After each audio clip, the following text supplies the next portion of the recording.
નમસ્કાર, રામ રામ, જય શ્રી રામ અને ગુડ મોર્નિંગ. કેમ છો? તો આજે ડ્રેગન ફ્રૂટમાં આવ્યા છીએ ને પાકવા મંડી ગયા છે. જુઓ તમે ડ્રેગન ફ્રૂટ બધા. કાલે છે ને બીજા ગ્રીન છે એ પણ પાકી જશે. આ બધા છે ને કાલે પાકી જશે. એક સાથે ઉતારશું કાલે, બધા પાકી જાય. આપણે જે વાત કરતો હતો ને 1 ટન 1.25 ટન જે માલનો જે લોટ છે એ ઉતરશે હવે કાલે. બતાવીશ તમને કાલે કેટલો ઉતરે છે. ફ્લાવરિંગ પણ છે ને આ માલ પણ લાગેલો છે ને બર્ડ્સ પણ છે. જો 3 સ્ટેજ છે. બર્ડ્સ પણ છે, ફ્લાવરિંગ પણ છે અને ફ્રૂટ પણ છે. ફરી પાછું ફંગસ બેન આવી ગયા છે. સમજ્યા? ફંગસ બેન પાછા ચાલુ થઈ ગયા છે. આજે છાંટી નહીં તો થાય વેલિડામાઇસિન ને એ બધું છે ને. ફંગસ માટે એક ફોર્મ્યુલા છે. વેલિડામાઇસિન 200 ml કે 300 ml છે. એ તમને હું લખીને આમાં બતાવીશ. પછી 500 ગ્રામ કપ્રોફિક્સ છે અને CMB 200 ml અને MC સેટ 200 ml એવી સ્પીડ છે. આ 200 લીટરના પાણીનું માપ છે. હવે તમે 400 લીટર, મારા આમાં 400 લીટર જોઈએ છે પાણી, તો ડબલ કરી દેવાનું એવી રીતે છે. તો તમને છે ને જુઓ, આ તમને આખું લખેલું છે, તમને આપીશ લખેલું ફોટામાં. જુઓ, તમારા માટે ઇન્ફોર્મેશન છે એટલા માટે તમને કામ લાગે. જોઈ લીધું ને? આ રીતે નાખવાનું છે. 400 લીટરની પ્રમાણે ગણતરી કરેલી છે ને સાથે બધું એની માહિતી પણ લખેલી છે. જોઈ લેજો તમે. કારણ કે વેલિડામાઇસિન છે ને એક બેક્ટેરિયા છે ફંગસ ખાવા માટેનું. એ તમે ફંગસ ખાઈ જાય. અને કપ્રોફિક્સ છે એ ફંગીસાઇડ છે. સાથે સાથે MC સેટ ને જે CMB છે એટલે કેલ્શિયમ, મેંગેનીઝ અને બોરોન, એ 3 ભેગું આવે છે અને CMB કહેવાય છે. એ બધું ઓર્ગેનિક ફોર્મમાં હોય છે. અને સાથે MC સેટ છે એ પણ ઓર્ગેનિક છે, એક ટાઈપનું ન્યુટ્રિશન છે.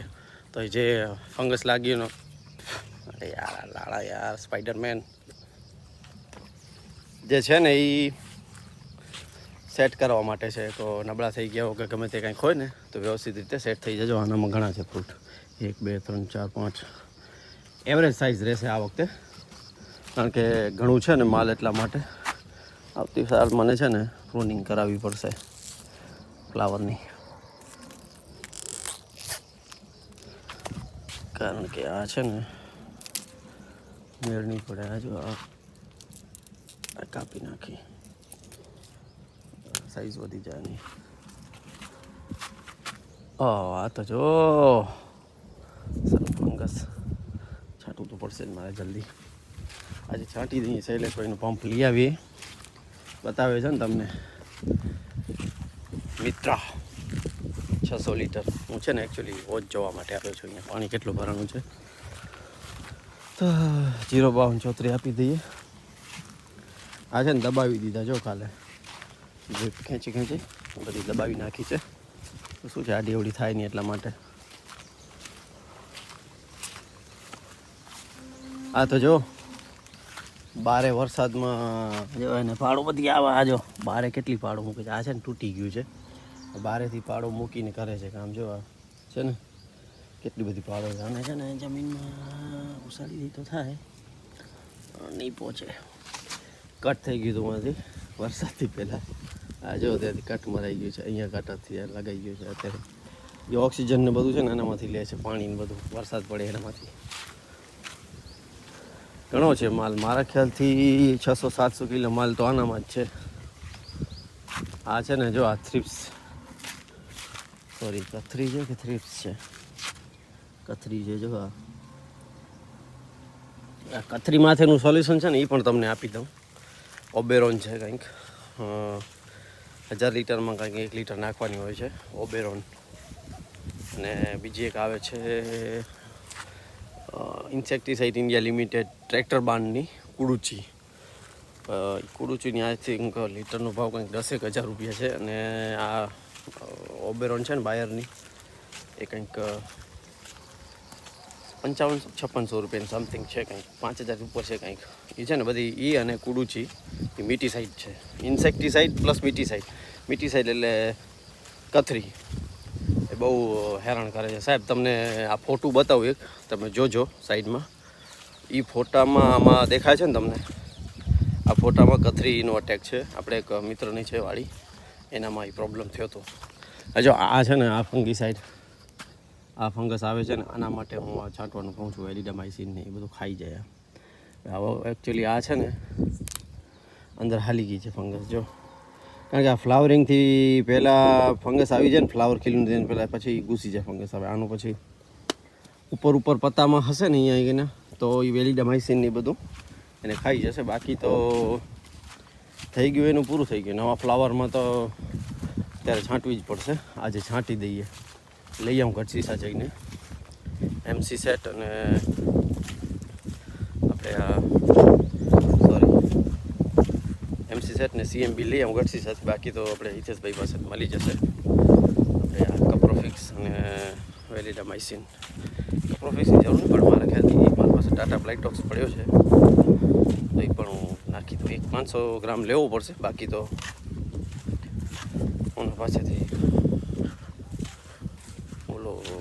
વેલિડામાઇસિન ખાલી લઈને તો 500 ગ્રામ કપ્રોફિક્સ લઈ એટલા માટે આજે ચલાવી જ દઈએ, નહીં તો પછી હેરાન કરી નાખશે યાર.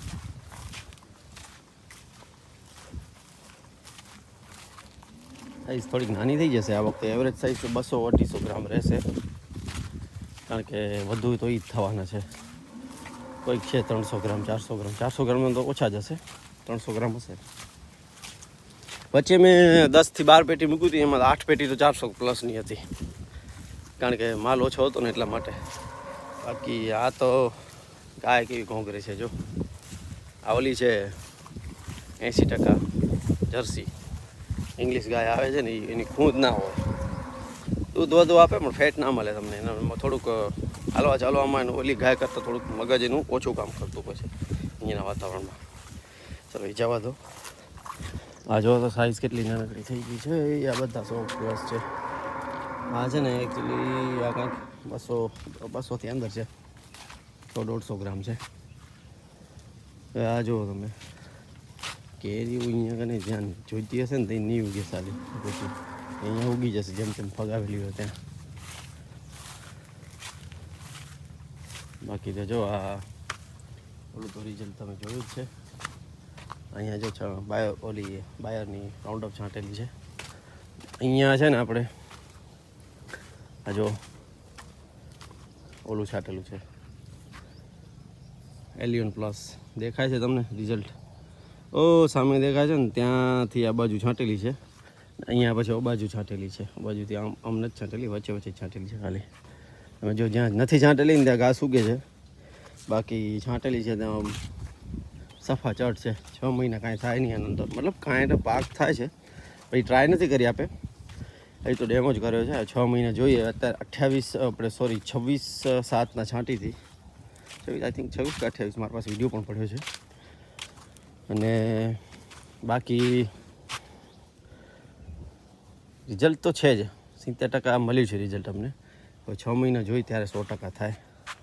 બાકી જો આમાં ફરક કેટલો છે. અહીંયા ખાલી પડ્યું છે, હું ઊભો છું ત્યાં, અને સામે જો ત્યાં રાઉન્ડઅપ છાંટેલી હતી. આ ખબર નહીં શું કરે છે, સનલાઇટ અંદર જમીનમાં જવા નથી દેતી કે પડ બનાવે છે શું છે. કારણ કે જો સ્ટોમ્પ છે ને, તમને યાદ હોય તો આપણે મગફળી વાવીને તરત બીજે દિવસે છાંટી છીએ, એ ટાઈપનું મારા ખ્યાલથી કરે છે. ઉપર પડ બનાવી દે, અંદર સનલાઇટ જવા ના દે.